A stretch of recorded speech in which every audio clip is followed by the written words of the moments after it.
بسم اللہ الرحمن الرحیم الحمد للہ رب العالمین والصلاة والسلام علی خاتم النبیین حضرت محمد مصطفیٰ صلی اللہ علیہ وآلہ وسلم وعلی آلہ وصحبہ اجمعین۔ السلام علیکم ورحمۃ اللہ وبرکاتہ۔ آپ سب کو روحانی اور اسلامی معلومات مقبول ترین پلیٹ فارم روحانی وظائف میں دل کی گہرائیوں سے خوش آمدید۔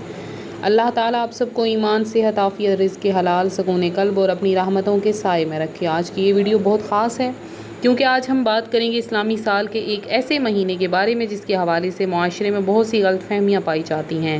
بہت سے لوگ اس مہینے کو منحوس سمجھتے ہیں، بہت سے لوگ اس مہینے کے آنے سے خوفزدہ ہو جاتے ہیں۔ حالانکہ اسلام ہمیں یہ تعلیم دیتا ہے کہ زمانہ، مہینے اور دن بذات خود منحوس نہیں ہوتے، ہر چیز اللہ تعالیٰ کے اختیار میں ہے۔ آج ہم بات کریں گے ماہ سفر کے بارے میں، اس مہینے کی حقیقت کے بارے میں، اس مہینے کے حوالے سے پائی جانے والی غلط رسومات کے بارے میں، صدقے کی فضیلت کے بارے میں، ان دو نیکیوں کے بارے میں جنہیں اگر کوئی مسلمان اخلاص کے ساتھ اللہ تعالیٰ کی رضا کے لیے انجام دے تو یہ اس کے لیے خیر، برکت، اجر اور رحمت کا ذریعہ بن سکتی ہیں۔ لیکن پیارے ناظرین، سب سے پہلے ایک بات اپنے دل میں بٹھا لیجئے، کوئی وظیفہ، کوئی عمل، کوئی صدقہ اللہ تعالیٰ کے حکم کے بغیر خود سے کچھ نہیں کر سکتا۔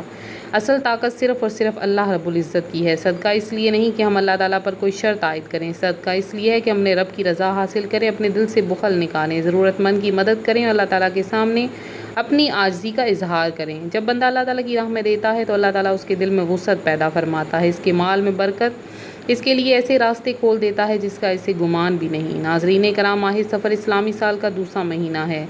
زمانہ جاہلیت میں بعض لوگ اس مہینے کو منحوس سمجھتے تھے اور اس میں سفر کرنے، شادی کرنے یا کاروبار شروع کرنے سے ڈرتے تھے۔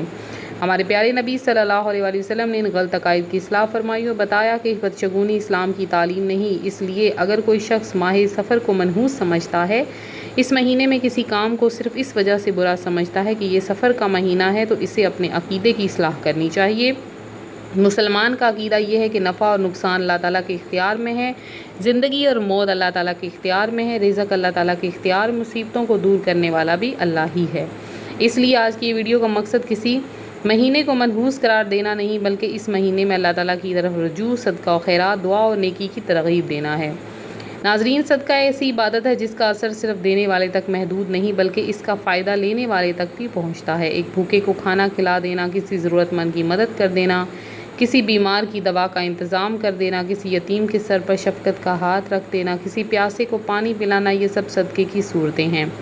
کبھی کبھی انسان سمجھتا ہے کہ میرے پاس دینے کے لیے بہت زیادہ مال نہیں، میں صدقہ کیسے دوں؟ لیکن اسلام ہمیں یہ سکھاتا ہے، نیکی صرف بڑے مال سے نہیں، ایک مسکراہٹ بھی صدقہ ہے، کسی کی مدد کرنا بھی صدقہ ہے، کسی کو راستہ بتانا بھی صدقہ ہے، کسی غمزدہ انسان کو تسلی دینا بھی نیکی ہے۔ لہٰذا اگر آپ کے پاس بہت زیادہ مال نہیں تو پریشان نہ ہو، اللہ تعالیٰ نیت کو دیکھتا ہے، آپ تھوڑا دیں مگر اخلاص کے ساتھ دیں۔ اللہ کے ہاں مقدار سے زیادہ نیت کی قدر ہے۔ آج کی اس ویڈیو میں ہم دو ایسے صدقوں کی بات کریں گے جنہیں آپ اپنی استطاعت کے مطابق دے سکتے ہیں۔ پہلا صدقہ کسی ضرورت مند انسان کو مدد کرنا اور دوسرا صدقہ کسی بھوکے کو کھانا کھلانا یا کسی پیاسے کو پانی پلانا۔ آپ چاہیں تو کسی غریب خاندان کے لیے راشن خرید دیں، کسی مستحق کو کپڑے دے دیں، کسی بیمار کی دوا میں مدد کریں یا کسی بھوکے انسان کو کھانا کھلا دیں۔ لیکن یاد رکھیے، صدقہ دکھاوے کے لیے نہیں بلکہ اللہ کی رضا کے لیے ہونا چاہیے۔ اگر انسان نیکی کر کے لوگوں کو بتاتا پھرے کہ میں نے یہ کیا، میں نے اتنا دیا، میں نے اتنی مدد کی، تو نیکی کا صلہ حسن کم ہو جاتا ہے۔ اس لیے کوشش کریں جہاں ممکن ہو نیکی چھپا کر کریں۔ ناظرین کرام، قرآن کریم ہمیں بار بار صدقہ و خیرات کی ترغیب دیتا ہے۔ اللہ تعالیٰ نے فرمایا، جو لوگ اللہ کی راہ میں اپنا مال خرچ کرتے ہیں، ان کی مثال اس دانے کی طرح ہے جس سے 7 بالیاں نکلیں، ہر بالی میں 100 دانے ہوں، اللہ جس کے لیے چاہتا ہے مزید بڑھا دیتا ہے۔ اللہ تعالیٰ کی راہ میں خرچ کیا ہوا مال ضائع نہیں ہوتا۔ دنیا کی نظر میں انسان کا مال کم ہو سکتا ہے لیکن اللہ کے ہاں اس کا اجر بڑھتا رہتا ہے۔ کبھی کبھی انسان سوچتا ہے کہ میں نے 100 روپے دیے، میرے پاس 100 روپے کم ہو گئے، لیکن اللہ تعالیٰ کے ہاں وہ صدقہ 100 روپے صدقے کے خزانے میں محفوظ ہو جاتا ہے۔ کبھی انسان ایک روٹی دیتا ہے، اللہ تعالیٰ کے اس کے بدلے اس کے گھر میں سکون عطا فرماتا ہے۔ کبھی کوئی کسی یتیم کے لیے کپڑے خریدتا ہے، اللہ تعالیٰ اس کے لیے مشکلات کے دروازے بند کر دیتا ہے۔ ہم یہ نہیں کہتے کہ ہر صدقے کے بعد لازماً وہی چیز اسی شکل میں واپس آ جائے جس کی آپ نے خواہش کی ہے، بلکہ اللہ تعالیٰ کبھی مال کی صورت میں، کبھی صحت کی صورت میں، کبھی سکون کی صورت میں، کبھی کسی مصیبت کے ٹل جانے کی صورت میں اور کبھی آخرت کے عظیم اجر کی صورت عطا فرماتا ہے۔ اس لیے صدقہ کرتے وقت نیت یہ ہونی چاہیے کہ اے اللہ، میں یہ صرف تیری رضا کے لیے دے رہا ہوں، تو میرے گناہوں کو معاف فرما، میرے گھر میں خیر و برکت عطا فرما، میری مشکلات آسان فرما، میرے والدین پر رحم کر، میری اولاد کی حفاظت فرما اور مجھے حلال رزق عطا فرما۔ ناظرین، ماہ سفر کے حوالے سے ایک بہت بڑی غلط فہمی یہ ہے کہ بعض لوگ اس مہینے کو مصیبتوں کا مہینہ سمجھتے ہیں، لیکن ہمیں یاد رکھنا چاہیے کہ مصیبتیں صرف کسی ایک مہینے میں نہیں آتی، زندگی میں آزمائشیں کبھی بھی آ سکتی ہیں۔ مومن کا کام یہ ہے کہ وہ ہر حال میں اللہ تعالیٰ پر توکل کرے، نماز کی پابندی کرے، دعا کرے، صدقہ کرے، توبہ کرے اور اپنے رب سے تعلق مضبوط کرے۔ اگر آپ کے گھر میں پریشانی ہے، رزق کی تنگی ہے، کاروبار میں رکاوٹ ہے، قرض ہے، بیماری ہے یا دل بے سکون ہے تو اللہ تعالیٰ سے مایوس نہ ہو، صدقہ کریں، لیکن صدقے کے ساتھ اپنے رب سے دعا بھی کریں، حلال اسباب بھی اختیار کریں اور اپنی ذمہ داریوں سے غافل نہ ہوں۔ ناظرین، آج کی یہ ویڈیو ہم آپ کو ایک نہایت آسان اور خوبصورت طریقہ بتائیں گے۔ ماہ سفر میں اپنی استطاعت کے مطابق 2 صدقے کیجیے۔ پہلا صدقہ کسی ایسے شخص کی مدد کیجیے جو واقعی ضرورت مند ہو۔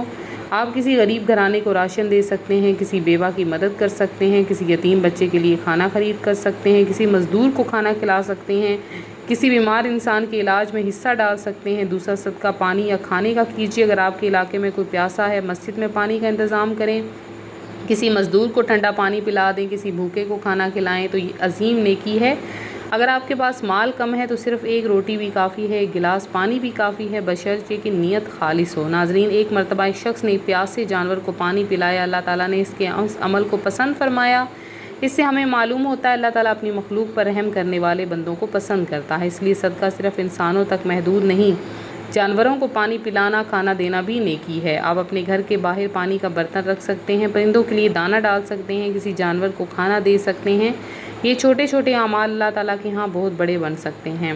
اب ہم ایک بہت اہم عرض کرنا چاہتی ہوں، صدقہ کرتے وقت کسی کو ذلیل نہ کریں۔ اگر آپ کسی غریب کی مدد کرتے ہیں تو اسے یہ احساس نہ دلائیں کہ وہ کم تر ہے۔ یاد رکھیں، آج وہ ضرورت مند ہے، کل ہم بھی ضرورت مند ہو سکتے ہیں۔ مال اللہ تعالیٰ کی امانت ہے، جسے اللہ نے دیا وہ اس کا شکر ادا کرے اور جسے کم دیا وہ صبر کرے۔ کبھی کسی کی غربت کا مذاق نہ اڑائیں، کبھی کسی ضرورت مند کو حقیر نہ سمجھیں، کیونکہ اللہ تعالیٰ دلوں کا حال جانتا ہے۔ ناظرین، آج کی اس ویڈیو کو سننے والی ہر بہن سے میری گزارش ہے کہ اگر آپ کے گھر میں وسعت ہے تو کسی ضرورت مند عورت کی مدد کیجیے، کسی بیوہ کے گھر میں راشن پہنچا دیں، کسی غریب بچی کی تعلیم میں مدد کر دیں، کسی بیمار عورت کے لیے دوا خرید دیجیے۔ اگر آپ خود مالی مشکلات میں ہیں تو بھی مایوس نہ ہوں، آپ کسی کے لیے دعا کر سکتی ہیں، کسی پریشان انسان کو تسلی دے سکتی ہیں، کسی کے ساتھ اچھا سلوک کر سکتی ہیں۔ نیکی کا دروازہ ہر انسان کے لیے کھلا ہے۔ ناظرین کرام، ماہ سفر ہمیں یہ سبق دیتا ہے کہ ہم توہمات سے نکل کر توحید، توکل اور نیکی کی طرف آئیں۔